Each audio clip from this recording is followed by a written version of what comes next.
machita sencokola lapha bafethu ifans eKaizer Chiefs bezisebhizi ziphethwe yi-21 gamla we xa bugqibolila kakhulu bona umntana omncinci xa igqibolila kakhulu incosi iyenzela we-21 lawe isingqala ifans Chiefs bezisebhizi ziphethwe zisingqala after yonke leyo referee against Sundowns penalty nazi indaba ngoziphuma bafana ngeplay Kaizer Chiefs pikiwe bafana i-replace i-player number 1 star bafana then kapikwa i-player Kaizer Chiefs then i-fans ithi hayi Hugo Bros safa hayi nahayiza ngoku ayikho le play ipikile lo makadlala nodlala Kaizer Chiefs impika kanjani hey sanodlala ngathi nina sincokola ngalo yeng bajita menene wiza kwenzeka apha kule week na next week until idibuye i-PSL after international break manje mos so yeah machita before singene kule video sincokola ngale ye-fans Chiefs masi make sure bayisiyasilahle subscribe abone singaphosozi wezi grand if eqala ubana channel content cofa subscribe ezantsi khona ubhale subscribe ungacofa pause uthola videos ungalahli jo machita ya se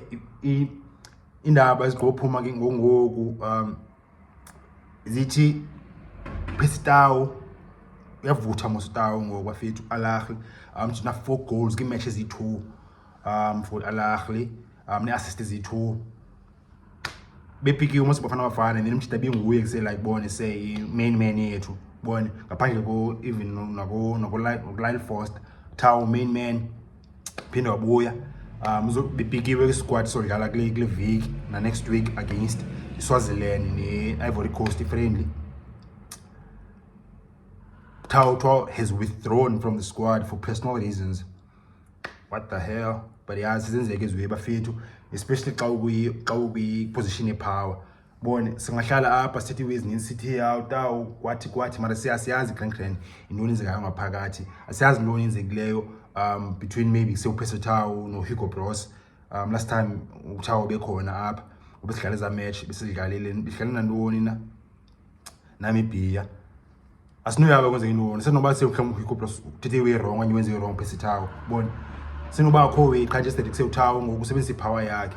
and iweza khona seyilafini emhlabeni society seyipower into and seyasetshenziswa ngabantu and if unengqondo awuzisebenzisa grand power yakho maybe Taw sewufocusile ngokumjita uyabona basikho udlala friendly against eSwatini ne Ivory Coast asuka sengihleli busy apha siqoqala season wes Al-Ahly qoqala season udlala 2 matches qha Taw ushaye 4 goals apha uthi andizi yabo so yakho esinoyenza but ke kusengoku bafana choose a replacement bize bani play Kaizer Chiefs bize bani bize Mdantsane bafethu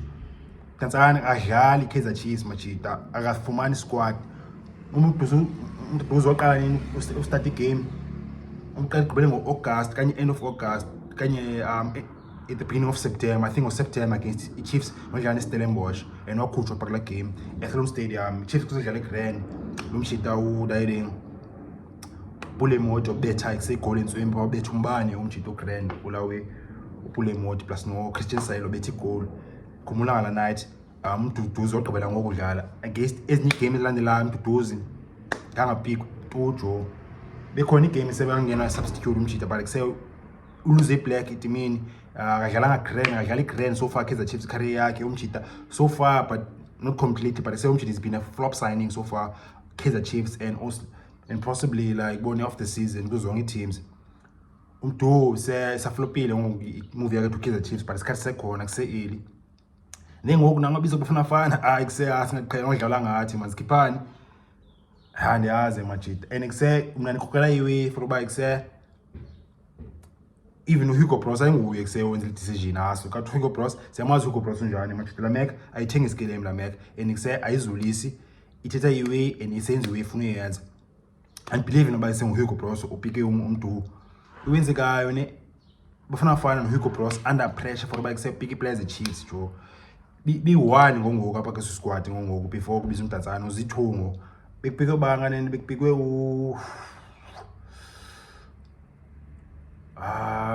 Pulemoti Pulemoti squadini even naye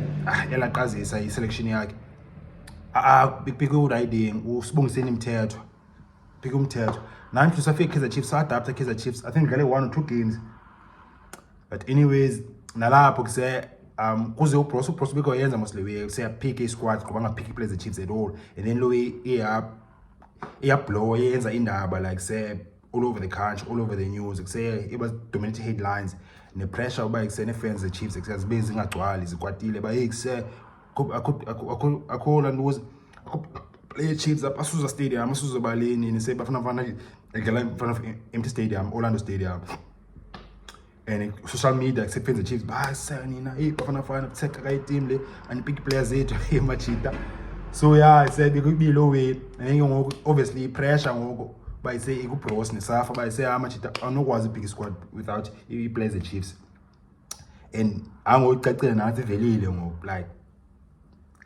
out ngoku by say thambile like say like caca njengebhasi ngoku by say nansi le way isenzekayo by say ubros upika i-players for the Chiefs just for uba okay noni i-pressure from i-public ne-fans bingekho enye andiyazi upika umduduzi Mdantsane so noba le mek noba ithi yazi ukaJohan Safa pikane noba i-play funa uyipika Kaizer Chiefs ayizopikwa ndim ipike noba yiphi lo play and then seUsafa opika umdu maybe engazi mususafa noba zazi noba kwenzeka ntoni zimazi umdu akadlali pha ke-Chiefs but yeah machite kuse i-politics mazime kancane manibona sethanda idisk mina manje ngithanda ibhola and ngisebhola bona ithanda ngiseyilight ngisethanda nangoku ibhola bona i-politics andingeni kakhulu kuzo so yeah sekule viki abakhwebezi grand ezenzekayo ngabakho i-launch official launch in Carling Knockout Cup replace i-Telkom Knockout ngomso ngo-1 ngezizikhathi zabe seyiphumile i-draw official draw the inaugural Carling Knockout Cup about draw adlala team ezi-16 zika-PSL izaba seeded i-draw top 8 teams from last season can't face each other so izaba seeded amajita and then i-draw izawubona ilawo i-bottom 8 idlale against i-top 8 last season and then i-draw yenzeke njalo bona avoida lawo ibayejo ngadlala i-Chiefs ne-Parade kanye i-Parade ne-Sundowns again okanye ibone i-Chiefs ne-Sundowns i-first round ye-cup last 16 understand so yeah sezabe ilo draw ke manje ngomso Tuesday i-Carling Cup Carling Knockout i-final yakhona izodlala nge-16 kaDisemba so izaba i-final grand izaba ibona it's basically i-cup tournament i-spring summer le ilanduza i-Carling Knockout sabona ke draw bafethu basizokhiphani nenyewe ezokwenzeka bafana fana edlala neSwatini ngela ngasingathi ngade weekend ngoba next week phakathi evekini iva ye-West Africa eyodlala nezinje ezinkulu Ivory Coast sabe sijongene kanjani lo match otherwise ke manje machita if aqala ubana le channel content ungalali jonga posts ziwezi grand ninzi wezinga lapha ku internet uzolahleka ube busy but say ungaphoswa lewe ungacofa usubscribe ezantsi khona ndawo bhale subscribe ungacofa phansi uthola videos moja bafethu